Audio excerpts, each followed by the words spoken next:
You're listening to the 23 Personnel Podcast, a Texas Tech athletics podcast where food and sports clash at the goal line. Here are your hosts, Spencer and Michael. All right, what is up, everybody? Welcome back to episode of the 23 Personnel Podcast. This is your Texas Tech versus Texas instant reaction. Texas Tech winning on the road, 78-67. Joined, as always, by Michael. Michael, what's up, man? Hey, it's fitting. I mean, you know, I've still got our interns looking into this, so they work around the clock for us. But it's fitting that the last time Texas Tech beat a ranked opponent on the road, it was in Austin, and Texas was ranked 20th in the country.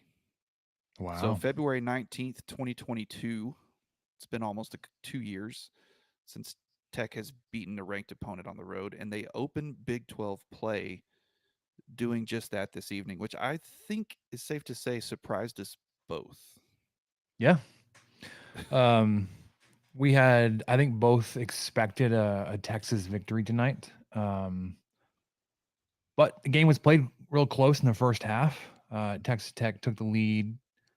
I can't remember when, but it was 17-16, I think, was the lead in the first half, and then they were able to keep it about two possessions. I think it was 3-4 points towards the end, and then a 4-point lead at the half. Stretched it pretty quickly in the beginning of the second half, out to 6-7 points. Got up to, I mean, obviously you win by 11, but for a good portion of the second half, you had like a 7 to 9 point lead, and you were just kind of keeping the Longhorns at arm's reach. I'm not sure what Terry saw in playing Brock Cunningham until he fouled out. Minutes. Yeah, but thank you. No points. Thank you for leaving the starter Brock Cunningham in there. 0 points, 0 for 2 on 3-point shots. 32 minutes, 5 fouls. And like it was like inevitable for a while. Like he's just gonna foul out. Oh yeah. Mitchell, interestingly enough, like in a span of like 45 seconds to start the second half, picked up 2 fouls. Could have had 3, and that would have been disastrous for the Longhorns if it wasn't for Asmus. Asmus is how you pronounce his name, by the way. That B is not actually a B. It's an S set from German, so it's double S. Okay. Not Abmus, as I called him the entire preview podcast. Asmus. Oh, me too. I was right there with you. Yep. Asmus kept him in there for quite a bit. Tyrese Hunter was real hot in the first half, and then a couple stretches there in the second half. They would have had to really lean on them had Mitchell really gotten into issues. But he only ends up with 2 fouls, does Mitchell. But very precarious start to second half for Mitchell there. You had 3 guys in double figures for you. Pop Isaacs with 21, booed anytime he touched the ball. Obviously coming reaction response from the news dump yesterday afternoon, as things tend to happen on a Friday when things aren't really a story, but they want to get out there. Just unflinched on the road in that environment, being booed every time he touched the ball. 21 points, 7 of 15 from the field, 3 of 5 from 3, 4 of 4 from the stripe in 29 minutes. Toussaint, it was his game in the first half. My goodness, he was putting on a clinic. 15 points, 7 of 13 from the field, 1 of 2 from 3. Didn't take a free throw, but does have 4 fouls. There was a time there towards the end where it was limited in minutes, trying to keep him on the floor. Warren Washington, 15 points, 5 of 5 from the field, 5 of 8 from the stripe. My goodness, like blocks. He had 3 blocks on the night. It's fantastic. Your other starters, Kerwin Walton, strange game. Like he attempted 2 shots on the night, and just the 2. He missed both of them, but played 28 minutes. Contributed 2 2 rebounds, 2 fouls, and a turnover. And your other starter, Darren Williams, 7 points, 3 of 7 of shooting, 3 rebounds, 2 assists, turnover, and a block, and 2 steals. But man, you know what I came away with super impressed with, Michael, out of this game was that your coaching was just phenomenal. Like, props to McCaslin and his staff. Timeouts were called perfectly. Coming out of timeouts was just like a thing Yeah, of beauty. Like, you actually had something worked up. yeah, if you called a timeout to stop like a momentum run, you came out and stole it back with your own momentum, your own Hmm. response there. You didn't allow Texas to go on any kind of huge runs. Um, let me see. I don't even know how to find this on this site, but You might could go to scoring yeah, I and was looking kind at of that, see. but and then run tracker, but Yeah, scoring's kind of difficult to do on the fly. um, is it 6?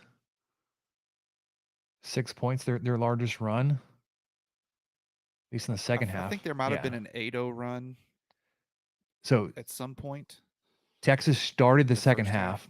half on a 6-0 run, and you were like, oh no, it's not a great start. And then when was it? It was towards the end. Is it 3:45 left when Asmus hit a three? And that was more like you had a couple of empty possessions surrounding that, so it wasn't like they wanted a big run. It's like you had empty possessions and they were clawing their way back into it. It felt like, um, yeah, it was. Yeah, they had was that 2? That's 5 in the first half. Yeah, their longest running scoring streak was 6 points there to start the second period, the And second you know half. what? When I said 8 run, I was misremembering. That was actually what Tech did in the first in the first 10 minutes. They had that 10-0 run. I went back and found it, and that was kind of what I was misremembering. But yeah, this team to I think the biggest stats that stuck out to me was the shooting percentage. You know, Tech went on the road, shot 53% from the field, 47% from three, 71% from the free throw line, and then the other stat, they had 9 turnovers, Spencer, and that's it. They kept it under 10 on the road against a defense that's ranked 46 in KenPom. You know, not a slouch of a defense, Mhm. and they did all this. They won. They probably shot better than they normally will. Sure. Um, Texas kicked their tail on the glass. That would be one negative. You know, if Tech wasn't shooting as well tonight as they were, or in tune as well as they were on offense and turning the ball over a little bit more, you know, that 38 to 27 rebound disparity could really have come back to haunt them. Yeah. But it didn't. Yeah, I mean, you know, those are the nights you live for. Those are the nights where things go right, even when a certain area of it's not really going like it should. But this was a really fun game to watch. And like you said, Toussaint, that the first half was all him. 13 of his 15, I think, were in the first half, and then Isaacs pretty much took over in the second. It's really nice to have that 1-2 punch in the backcourt. That's not something Tech has seen maybe since Culver was here. Yeah. Or you know, to have like Culver and Mooney that can kind of just take over. The last couple of teams, they didn't really have that 1-2 punch. They would have one guy who might be able to do it on a certain night, but not every night. And this is looking to turn into this. You know, the Tech's size is going to cost them a little bit, like on the rebounds. But you know, Washington just I was really impressed with his play tonight. You've already mentioned his perfect 5 for 5 from the field. A couple of blocks in there. 3. Yeah, and some some really crucial ones towards the Yeah. end that really helped out helped Tech maintain that lead. So it's pretty exciting to go on the road, ranked opponent. Mm-hmm. A lot of off the court issues that I'm not really going to go into right now, but they're pretty big issues and can be very distracting. And to lead for almost 27 minutes of a basketball game on the road. Can I tangentially mention something about the off the court issues? I'm going to. I don't. Of I'm course. just I guess prepare yourself. Did you see Okay. that Jeff Goodman tweet? No, I've muted him on Twitter. So it was like he posted like a screenshot of like pregame odds of the game, and said Texas at home versus a Texas Tech team dealing with more off the court issues. Give me Texas to cover here or something, and it was like very backhanded. Like obviously he was Of still. course. I was like, one, it's like your butt buddy is not even coaching at Tech or at Texas anymore, right? Like he's not. You don't have to K Butt for the Longhorns. He's just so anti-Tech now. But he also That's true. knows like if he says anything about Tech, like he's going to get just bombarded and just his mentions are going to go out the window, and he loves engagement. But you know what was a great look for his boy Chris Beard? When they were getting waxed by 25, Ooh, homeboy was sitting on the sideline with his arms folded, and an assistant coach was doing all the coaching. So Goodman, like, why don't you take your nonsense, your BS, over to Mississippi? I can't even take the city that they're in right now. Oxford, Oxford, Mississippi, sounds good. where your boy was getting absolutely just demolished. So much so that he was pouting on the sideline and not even coaching his team. How about you worry about that than his former team being picked to lose by 6 points on the road against a ranked opponent, and then for them to go on and win by 11. So suck on that, Goodman. His former teams, they were both. Yeah, he can't help, but he can't help himself to farm for the engagement. You know, he lives for it, and unfortunately, Tech fans give it to him. Oh, every time, which is why I was every single time. I was like, I'm not gonna engage online. I'm not gonna I've do had it. him muted for almost 2 years now, I think. So I just want to say it so that I'm not tempted. So that I'm not tempted to also, run the cotton picker on his engagement farm. I'm not. not gonna. I'm help not out. into that. Yeah. So you finished on the night shooting 53%. You shot 57% in the second half. 50% from three. You only took 8. Which I guess you took 7 in the first half, so it was about the same. 15 of your 21 free throw attempts came in the second half. You found that was working. You were being aggressive in the lane. I was wrong earlier. I said you had 3 Redditors in double figures. You had 4. Chance McMillan had 11 points. He was not a starter, but off the bench. Off the bench. I mean, and you've already mentioned Walton struggled a little bit tonight. But one, he just really didn't shoot much. Yeah. But I like that you can kind of depend on either of those guys to get going now. And that's also great. And especially if you've got a guy coming off the bench, 11 points off the bench from him, 20 points total. We haven't seen that much in the last couple of years. Yeah. I mean, if McMillan, Walton, like you have so many weapons that can potentially go off. Like if you can coordinate like them all firing, which I don't know how you would. Because tonight it was a combination, like mostly Isaacs and Toussaint, right? And McMillan added in his 11. But like you've got 5 options there that could just fill up the stat sheet points wise any given night. Mm-hmm. And we've seen it, right? We saw McMillan do it. It was against Butler. We saw Walton do it for a couple of games. Isaacs is getting back his shot back. Toussaint felt like he was just carrying the team at points, like he's like willing the victory tonight. Washington figuring out how to operate down low, which I love to see it. I was really harsh on him to begin the season, but affecting so many shots. Oh man, And to go 5 for 5, like he was not taking any bad shots. Just a thing of beauty. and he would have had some more if a couple of those alley oops would have connected. Yeah. And the passes were a little bit wild, or just there was a little bit more traffic than there probably was for that play. But man, keep trying, keep going for it. I love to see that. He is an athletic big man who can finish at the rim. And speaking of athletic big man, I mean, we've talked about Mitchell a little bit, but the man, he delivered tonight. You mentioned him Yeah. on the podcast this last week. Basically came into this game averaging a double double. He was 0.7 rebounds away Well, he got it with his tonight. 11 points per game. Yeah, and so tonight he probably is averaging a double double. 16 points tonight, 11 rebounds. Just a really good player to watch too. 4 assists to only 2 turnovers, Yeah, 2 fouls, which were right big there. man with assists. Yeah. You love it.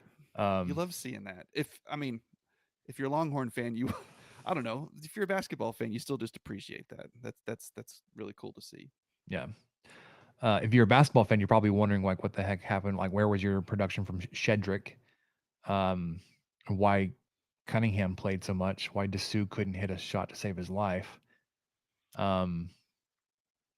What the heck is going on with Weaver's hairline? I mean, I don't know the questions they have for themselves, but Well, it's because Tech's defense was just too much, Spencer. Yeah. That's all it was. they were so in his face too it much. pushed his hair back.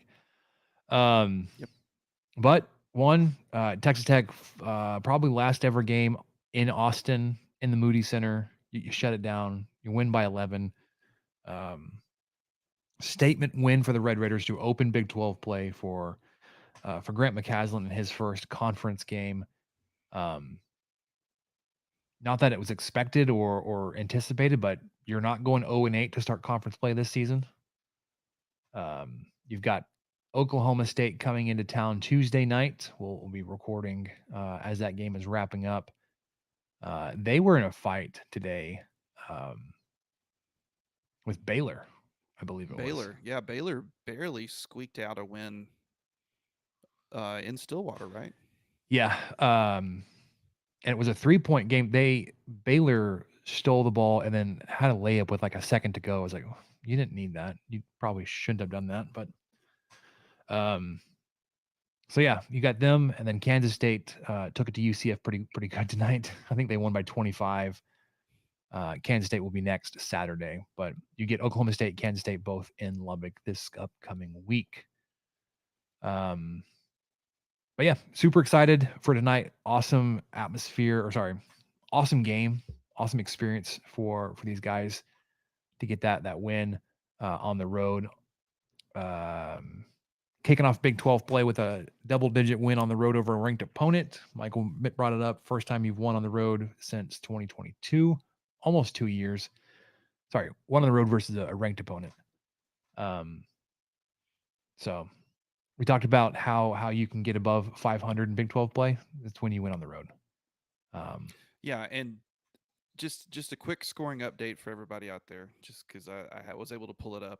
So I think you've already mentioned a couple of these, but yeah, Houston absolutely taking it to West Virginia at home, 89-55. Kansas squeaking one out with, depending on who you follow on Twitter, was helped by the Zebras a little bit. They've beat TCU at home by 2, 83-81. Yeah, they got a late flagrant call and some free throws gifted to them, the Jayhawks.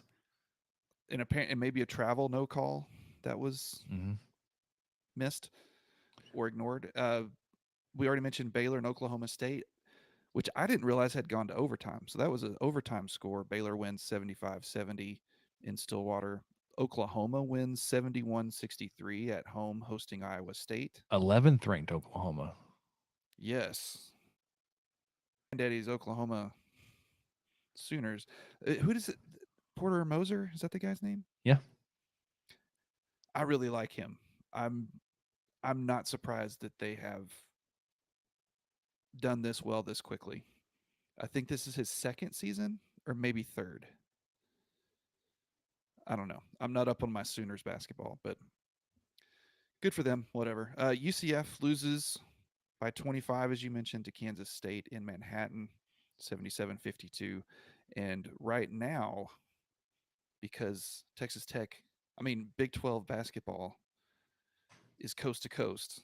Just about. BYU hosting Cincinnati, tipped off at 9:00 Central.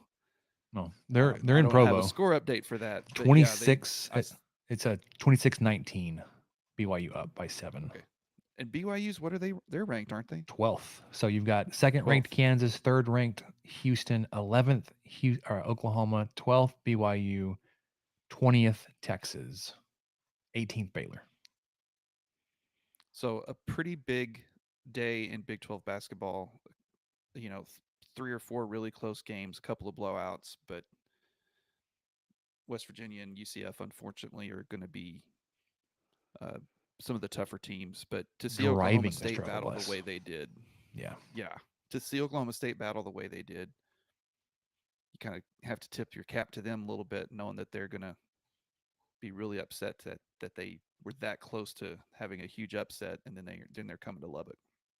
Yeah, they're going to need it because they're not super hot this season either. All right.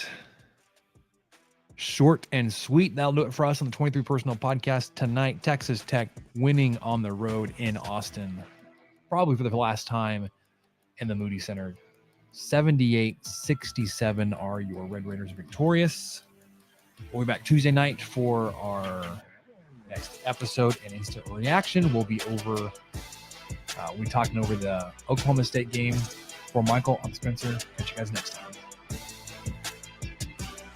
Thank you for listening to the 23 Personnel Podcast. Help us out by subscribing, rating the show, and leaving a review. Follow us on Twitter at 23 Personnel, Spencer at Punt Suck, and Michael at Michael_LVK. Be sure to catch the next episode. And until then, guns up and let the tortillas fly.